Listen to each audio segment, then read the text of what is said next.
The Knicks have a new head coach finally. The lamest excuse I have ever heard that actually worked. And history could be made at this year's baseball amateur draft, and this is a name you're going to want to remember. It's all coming up right now on a new edition of Gordon Damer on Sports.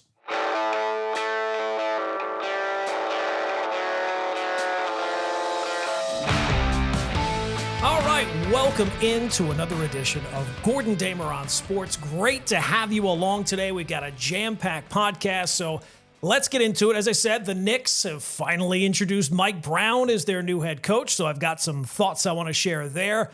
I think the world has lost its mind. Well, I know the world has lost its mind, but I got a story for you. And I want to know if somebody used this excuse on you, whether you would buy it or not. Maybe it's because I'm a parent that I am skeptical. Maybe it's the world that has made me cynical. But I gotta believe that most people would see right through this. But we'll get to that a little bit later on. But before we dive too deep, a quick favor. Hit that subscribe button, leave a rating or a review. It really does help the podcast grow. All right, let's get into it. The story I wanted to start with today is something that's a little different. So Sunday is the first round of the Major League Baseball amateur draft. And even if you're a diehard sports fan, you might be saying to yourself, so? Because in the race of the big three sports, when it comes to the draft, baseball is by far a distant third. Now, a part of that is for actually a bunch of reasons. First off, because unlike the NFL or the NBA, we don't know these guys, right? Football in just about any form is our national religion at this point, and college football is big business on Saturdays. And college basketball, it has the benefit of the tournament and the appeal of which is almost exclusively gambling, right?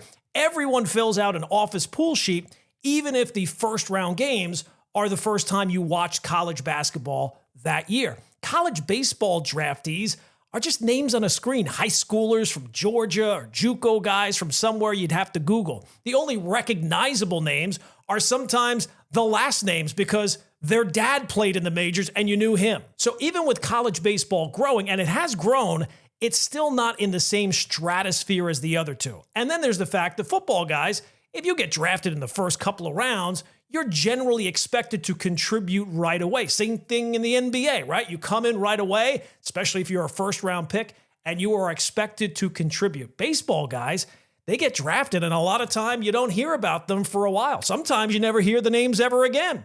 But here's the thing. This year's baseball draft has a story that actually matters and a name you might want to learn now. That name is Seth Hernandez. So why is Seth Hernandez different? Well, he's different because he has the chance to do something nobody has ever done before. All right, let me hit you with a stat.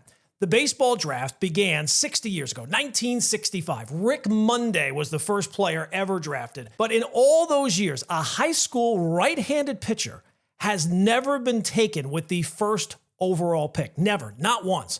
So that means of the almost 1,700 picks that have been made in the first round since 1965, covering 6 decades of scouting reports and radar guns, not a single high school right-handed pitcher has gone 1-1. But here we are in 2025, and Seth Hernandez, a 6'4" right-hander from Corona High School in Southern California, is at the center of the baseball world. Not just mentioned, not just rising, he's in the conversation to be the number 1 overall pick in the baseball draft. The kind of pitcher scouts drive cross-country to see, the kind of arm that forces front offices to reconsider long-standing draft strategies. And this is not just hype, this is results. His fastball lives in the upper 90s, flirts with triple digits. His changeup has already drawn plus grades from multiple organizations. His slider is tight, late-breaking, deceptive, and is well ahead of schedule for a teenager.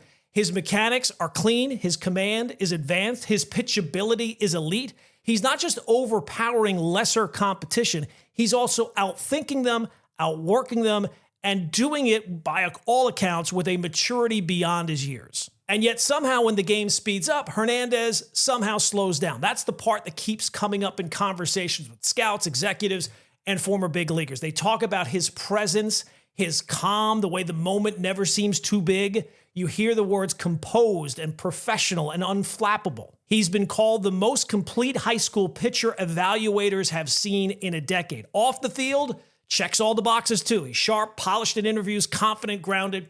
He's got charisma, leadership qualities, a reputation as a great teammate, and all the intangible stuff organizations crave in a franchise cornerstone that they're drafting in the first round. You could easily imagine him as the face of a team's rebuild or the centerpiece of a marketing campaign. So with all that going for him, the production, the stuff, the makeup, what could possibly be holding him back? One thing, he throws with the wrong arm. He's right-handed, and somehow that's his biggest flaw. All right, let's go back in time. As I said, 1965, 320 high school right-handed pitchers have been taken in the first round of the baseball draft. So that's a massive number, more than any single position group in the draft, and it'll be 321 when Hernandez joins them on Sunday. Now let's compare that to high school lefties. Fewer of them overall, fewer taken high, but still 3 have gone number 1 overall. David Clyde in 1973, Brian Taylor in 1991, and Brady Aiken in 2014. You want to guess how many of them had long, successful careers? In fact, you probably don't know any of their names. Well, none of them. And each of them was their own cautionary tale. David Clyde had the longest major league career of the 3. Back in 73, he was billed as the next Sandy Koufax, left-hander from Westchester High School in Houston, who was flat out dominant. And the original plan for him was let him pitch a couple of games in the majors to get some buzz going, and then send him down to the minors to actually develop, like literally every other 18-year-old in the history of the sport. Problem is, Bob Short, the Rangers owner at the time, had other ideas. The team was struggling financially, attendance was dragging, and he saw Clyde as a box office attraction, a quick fix. So instead of learning how to pitch professionally in the minors, Clyde was thrown right into the deep end, right to the show, no minor league innings, no time to develop, just the weight of this franchise put squarely on his shoulders. And at first, it kind of worked. Clyde's debut was electric and the ballpark was sold out. The Rangers were suddenly relevant in a way they hadn't been in a very long time. But of course, as you can figure out, magic didn't last. He posted an ERA of 5 in his rookie season across 18 starts. The next year, it was even worse. By 75, he was battling shoulder issues, went down to the minors, and was never really the same. He bounced around, had a brief stint with the Cleveland Indians, tried to come back with the Astros, but the damage was done. His arm never really recovered, and his career fizzled before it really began. He became the poster boy for rushing young arms to the major leagues. But you know what? Here's the complicated part of it. David Clyde actually may have saved the Rangers franchise because the hype he generated, the ticket sales, the attention, it arguably kept the team afloat long enough to avoid relocation or being taken over by the league. So that's the first guy. Then there was Brian Taylor. He was a flamethrower from a tiny little school in North Carolina who absolutely dominated in his high school. His numbers were like a video game. 29-6, an ERA of 1.25. He had 213 strikeouts in 88 innings. His fastball was clocking high 90s. The Yankees made him their number 1 overall pick in 91, their first ever number 1 overall pick. Scott Boras was his agent, and Boras was already building the legend. Years later, he would still say that Brian Taylor was the best high school pitcher he had ever seen. So initially, there was some contract drama, as there generally is with Scott Boras. Yankees offered $300,000. Boras wasn't having it. He was pointing to Todd Van Poppel's deal the year before, told the Yankees to pay up. At the time, George Steinbrenner was suspended, but even from the sidelines, he made it clear if they let this kid get away, they should be shot. So the Yankees caved. They signed Taylor for a contract of just over $1.5 million, which was a record-setting deal at the time. And in the minors, at least early on, Brian Taylor looked the part. And then, of course, everything fell apart. In December of 93, got into a fist fight while defending his brother in a bar in North Carolina. He threw a wild punch. He missed, tore his shoulder apart. The damage was so severe, Dr. Frank Jobe, the guy who invented Tommy John surgery, called it one of the worst injuries he had ever seen. Taylor missed the entire 94 season, tried to come back, but was never the same. The Yankees never got a single pitch out of Brian Taylor.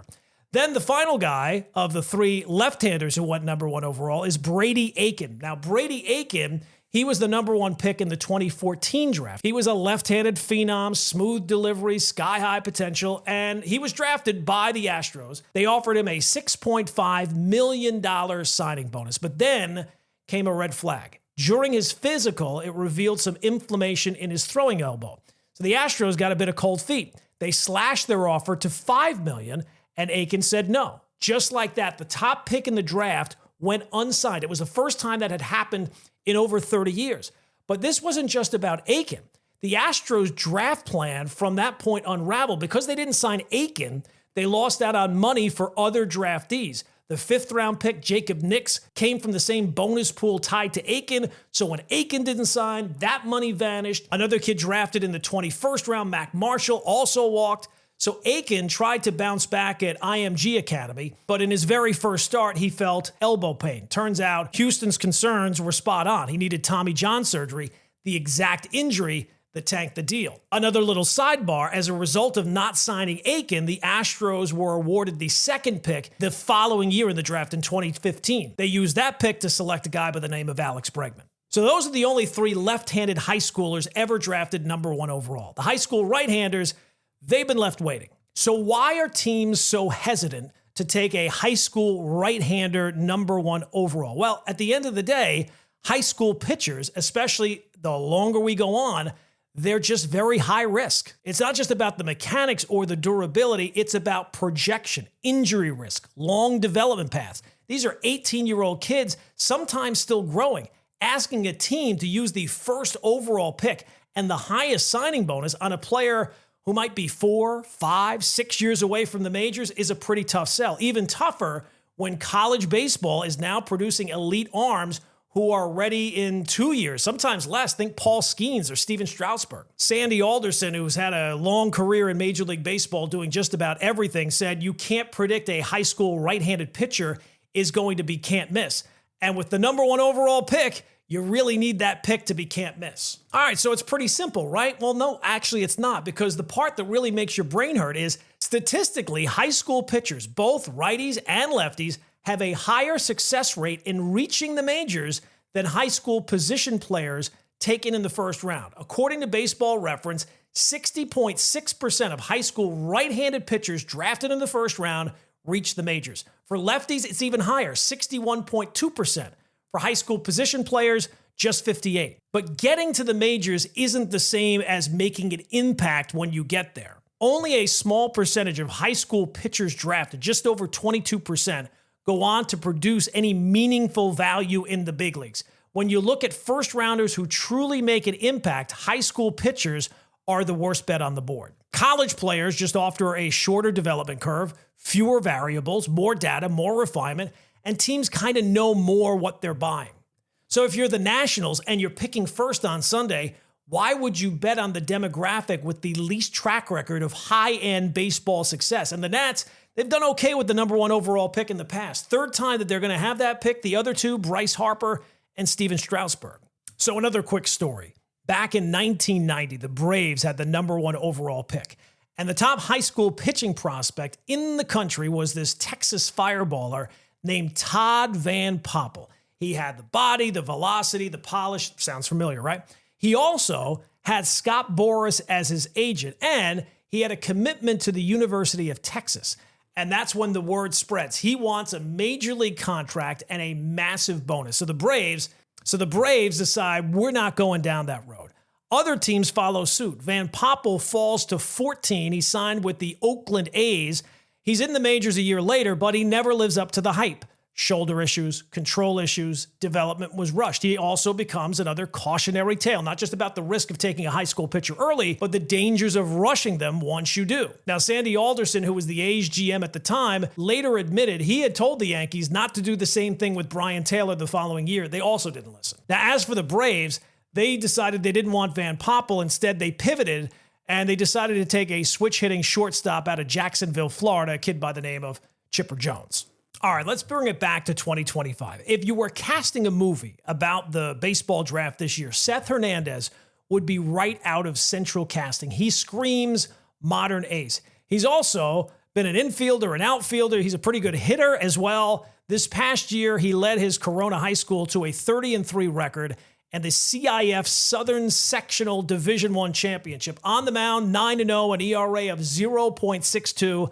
Struck out 73 and walked just 15 in 56 innings. He also only hit one batter all season. That jumps out. Usually high schoolers who throw that hard, hit a bunch of batters, walk a bunch of batters, not him. And here's the kicker. This is the first year he was playing high school baseball at a high level. He had been homeschooled up to that point. So 33 games, that's it. That's the sample size. And it was still enough to make him the Gatorade National Player of the Year, joining a list that includes Alex Rodriguez, Clayton Kershaw, Gary Sheffield, and a bunch of others. So he might be as close to a safe bet as a high school pitcher can be, but the forces working against him are more than personal. They're structural, right? The college pipeline is stronger than ever, especially with tech and analytics and advanced coaching. The injury risk for any pitcher is real, and teams have gotten burned by taking pitchers early and watch them break down before they can get to the majors. And then with the number one pick, the optics matter. If you take a high school righty and he flames out, you're the team that made the worst kind of mistake, a preventable one. So the answer to our big question, will Seth Hernandez go number one? Will a high school right-hander ever go 1-1? The answer is probably not. Not because they're not worthy, but because the risk to reward ratio at that draft slot is so skewed and so unforgiving that it might just be the smart move to never make it. And that kind of is the tragedy of it, because the better college development gets, the harder it's going to be for the best prep arms to rise to the top, unless, I don't know, in a few years, kids are throwing 105 or 106 and locating 4 pitches at 18 years old. Teams are always going to find a safer bet. So what is next for Seth Hernandez? Well, he's going to get drafted. He's going to go in the first round, almost certainly in the top 10, probably in the top 5, although that's still a little bit up in the air. And who knows, maybe he'll go as high as number 2 if a team really wants to swing big. And if he pans out and becomes an ace, maybe, just maybe, he won't just be the answer to the trivia question. He might change the calculus for the next generation. All right, let's move on to Mike Brown being officially introduced as the new Knicks head coach. And I'll say one thing right off the top. Mike Brown is a fine head coach. He's qualified. He's got a track record. He's got experience. He's coached superstars before. He's been a coach of the year. He's worked under some of the best minds in the game. At his introductory press conference, he said all the right things. This was not Adam Gase 2.0 by any stretch of the imagination. He smiled. He looked comfortable. He thanked Mr. Dolan. He praised the players, said he's excited. He talked about the culture, talked about championships. It was all very on script, very professional, very polished, which is what you would expect from somebody like Mike Brown. But there's one thing, I couldn't help get one line stuck in my head, one particular piece of coach speak that was just a little too neat. And it was, quote, "Our goal, starting with Mr. Dolan to Leon to the players, all the way down to the fans, is to build sustainable winning culture that produces championships," right? Build a sustainable winning culture that produces championships. And look, that's a great sentiment. That's the kind of thing you're supposed to say at your opening press conference. That's the quote that everybody will remember. And it's the kind of quote everybody nods along to. Yeah, right, of course, that's perfect. It is also the kind of quote that kind of bugs me, because the sustained winning that he talks about, that comes second. The championship is not some faraway goal or idea that hopefully the Knicks will achieve somewhere in the future, somewhere down the road. That's the expectation from year one. From jump, we can all agree. Knick fan, Knick hater, somewhere in between. This is not about building. The building is done. The roster is here.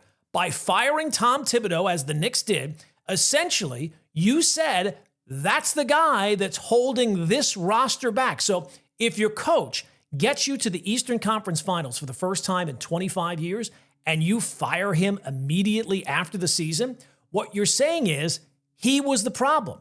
And when you fire that guy without a clear replacement in mind, what you're saying are there's a bunch of options who can walk in the door and unleash the potential of this roster. The ceiling was only the ceiling because of our old coach, only because of Tom Thibodeau. So this isn't about cultivating. This isn't about some long-term 5-year plan. This is year one. This is win now. This is championship or bust for this Knicks team, a team that made the Eastern Conference Finals last year, a team that has a core group of stars in their prime, right? They're not getting any younger. And look, the Knicks clearly think this group was better than a Pacers team that took the Thunder to 7 games and may have only lost this year because they lost their point guard to a torn Achilles. So sustainable success is important. Absolutely. Everybody wants that. But that's second after you either win a championship or at the very least, you make the NBA Finals this upcoming season. So when I hear build a sustainable winning culture, that bothers me a little bit. That's a bit nebulous. How you define that is kind of up in the air. And it kind of sounds like something you say when you're trying to lower the bar a few notches, right? Something you say when you want a little bit of a cushion. And here's the thing. The Knicks don't need a cushion, and they're not getting a cushion. They can't afford one. The Knicks are not aiming for just sustainability. That's a fine goal down the road. They are aiming for a ring. That's why you made this hire. That's the assignment. That's the job. And if you don't think the pressure is real, take a look around the Eastern Conference. The pressure does not just come at the end of the season. It starts immediately. Knicks are the betting favorites to be the number 1 seed this year in the Eastern Conference. So that means, what? Look, 60 wins this year, if not more. That's the road to the number 1 seed is easier now than it was this past year. The Celtics are down. The Pacers are down. Cavs are still around, but they're a paper tiger until proven otherwise. The Bucks, they still got Giannis, but he might not stay there. And even if he does, they've been bounced in the first round the last 3 years. So who's the competition in the Eastern Conference? The Magic? The Hawks? Who? The 76ers? With the roster the Knicks have, the chemistry they already have built, the depth that they added this offseason, the road to 50-plus wins and a finals appearance has never been more open. So no, these are not just high expectations. These are the highest of expectations. And look, there's no room for excuses. And we've talked about in the past, usually high expectations going into a season does not work out real well for that team because there's only one road to accomplish what you're set to accomplish. And the Knicks, that's where they find themselves. So that's the goal. Everybody knows it. Mike Brown touched on it, but this is not about building a winning culture somewhere. No, first things first, get to the NBA Finals this year. So that's the first thing. The second thing, which brings me to the fans, because I find Knicks fans hilarious in all of this. They are the leaders in anyone as a head coach can do a better job than Tom Thibodeau. And look, when the talk was Ime Udoka or Jason Kidd or Chris Finch or Jay Wright, I could kind of see that. But that sentiment does not change with Mike Brown being the guy. And now that all the talking is done and you have your coach and all the Twitter GMs are giving it a thumbs up, I can tell you right now, if I told you when Tibbs was fired that the next coach of the Knicks was going to be Mike Brown, most of, if not all these Twitter Knicks fans who are giving this move such huge thumbs up, they would have lost their minds. Let's be honest. Mike Brown was not anyone's dream candidate. He was not plan B. He was not even plan C. And look, at the end of the day, I think that's fine because sometimes the backup plan ends up being the best plan. We were just talking about the draft, right? The Braves, when they took Chipper Jones, not their first choice, but it turned out to be the choice. And I kind of like the fact that the Knicks did not land the sexy hire. For my entire life, the Knicks have targeted the sexy hire, and that generally has been a disaster. Larry Brown, Isaiah Thomas, Phil Jackson, need I go on? But let's not rewrite history. You guys hated Tibbs. You're not just disliked, you hated. You hated the minutes, you hated the offense, you hated the rotations, you hated his stubbornness, you hated the late game management, and the organization, good for you, clearly felt the same way. They think that replacing him was not going to be hard. They thought a better option was just waiting around the corner, and now you've got it. You've got Mike Brown. And again, he should be fine. He should be good. The NBA, as I've said 1,000 times, is a talent league, and the Knicks are talented, so there's no reason that this should not succeed. So now all I ask is, much like Michael Irvin said many years ago, don't lose that intensity. Don't lose that intensity. Don't lower the bar. Don't ever make any excuses. Don't shift the goalposts. This year has to be about being the number 1 seed, about winning 50-plus games, if not 60 games, and making the NBA Finals this year because now you have your guy. You wanted Tibbs out, you got him out. And I haven't seen one fan, one reporter, one analyst, one podcast host say that Mike Brown is a problem. So guess what? No complaints. Brown's got the job. The players are here. The resources are here. The stage is set. Let's see it. Let's see the rotations now magically work. Let's see the bench get maximized like you guys think is so simple to do. Let's see the offense flow. Let's see the stars rested at just the right time. Let's see the minutes balance out perfectly. Let's see a motion offense and defensive creativity that blows everyone away. I'm sure it's going to be Shangri-La, because if it's not Shangri-La, I don't want to hear any complaining. This was the move. This was the choice. And this is your coach. And look, to Mike Brown's credit, he embraced that. He's not pretending this is anything that it's not. He's not asking for a grace period. He knows what the job is. He's taking over a team that got to the Final Four, and now the bar has been raised. And if he clears it, if he gets to the Knicks, the final, or wins a title, he goes from plan C, D, E, whatever he was, to a franchise legend just like that. And that's the opportunity sitting in front of Mike Brown. And to his credit, he is stepping into it. He has not said anything otherwise. But in conclusion, Knicks fans, you wanted to change. You got to change. You got the coach that's not stubborn. It's not inflexible, right? You got the guy that you wanted. And guess what? We're now going to find out if he can clear that bar, because the bar is sky high. And the excuses, all out of excuses. Mike Brown's here. It's time to win. It's not time to build. It's time to win. Now let's see it. Couple other things that do jump out to me about the Brown hire. And again, to be clear, I think Mike Brown is fine. Doesn't blow me away. He's a capable head coach with real experience. But one of the knocks on Tom Thibodeau was always, this guy burns out his players. That's why he's bounced around so much, right? Guys eventually tune him out. His voice gets stale. The grind of his system wears on players and teams. Here's the twist, though.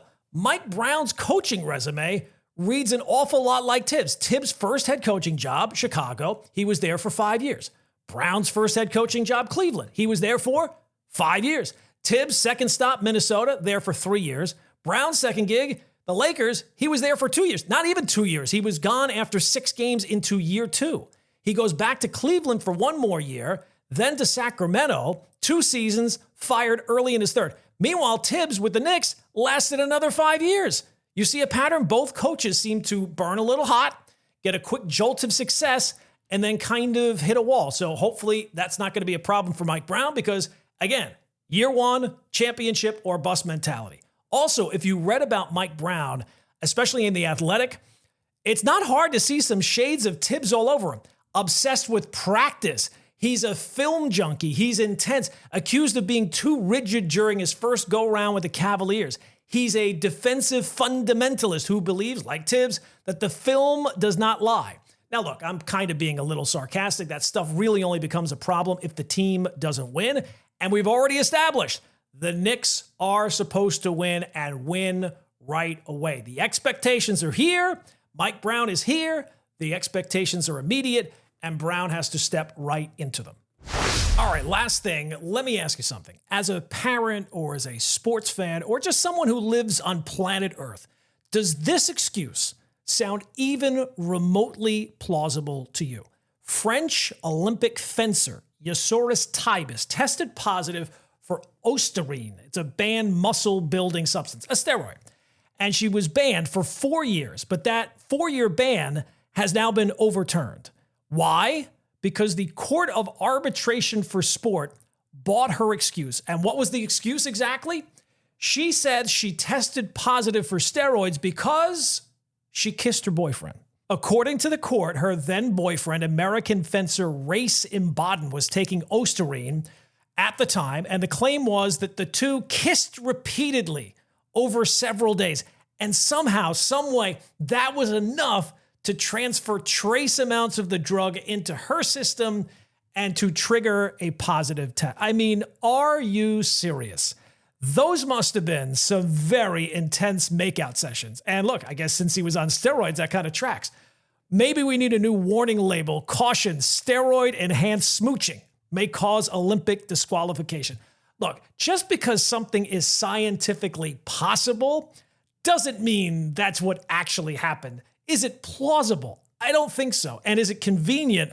Oh, absolutely. Because now what this ruling does is open up an entire lane of excuses for athletes who test positive going forward. Because now every caught athlete has a new get out of jail free card. It wasn't me.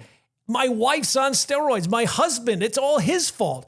My fiance, she's the one on steroids. Look, I blame plenty of things on my wife over the years, But I never once thought of blaming steroids on her because you know what? I don't use steroids. Now, this may have been the first time that this excuse was used, but I guarantee you it will not be the last. Once now the courts have legitimized this, the toothpaste not going back in the tube. Remember a few years back when a bunch of athletes used the, I ate tainted beef excuse? That became the hot new trend.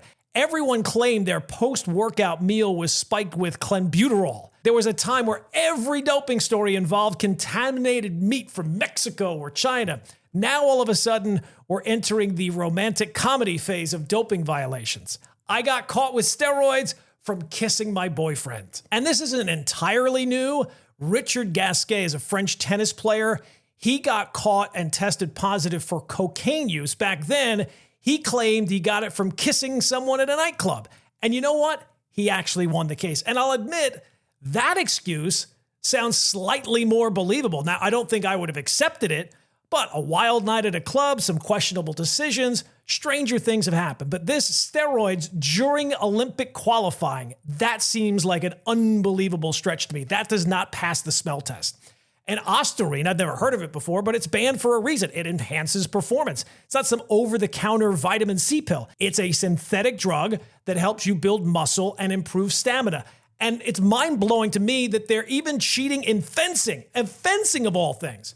And it just so happens Tybus tested positive at a major competition in Paris, her home country, right before the Olympics. I mean, come on, who buys this? So yeah, maybe the science adds up in a vacuum, but we're not living in a vacuum. We're living in a world where anti-doping agencies rely on the integrity of the process, and it's hard enough to catch the cheaters already. And rulings like this are now going to chip away at that because now every athlete with a sketchy test has a built-in excuse. If you came up with this in a movie script, you would have to rewrite it because it sounds ridiculous. I caught steroids from kissing my boyfriend. You're telling me an Olympic-level athlete with doctors and trainers and nutritionists, whole support team, had no idea her boyfriend happened to be on a banned substance. What are the odds? You're telling me they didn't think that that would be a problem. And look, I guess, let's be honest, this was a Hail Mary, but it's only a Hail Mary if it doesn't work, and this one worked. And I think that that's the dangerous part because this ruling, a very flimsy one at that, makes the job of regulating doping much harder. And we've officially reached the point where the anti-doping system has been outmaneuvered by a makeout session. So if she really wants to win a gold medal, forget fencing. She deserves one for the most creative excuse in sports history, or maybe a Lifetime Achievement Award in Olympic storytelling. But hey, at the end of the day, an excuse is only bad if it doesn't work, and hers worked. Bravo. All right, that is going to do it for another edition of Gordon Damer on Sports. Before we go, do me a favor, hit that subscribe button if you have not already.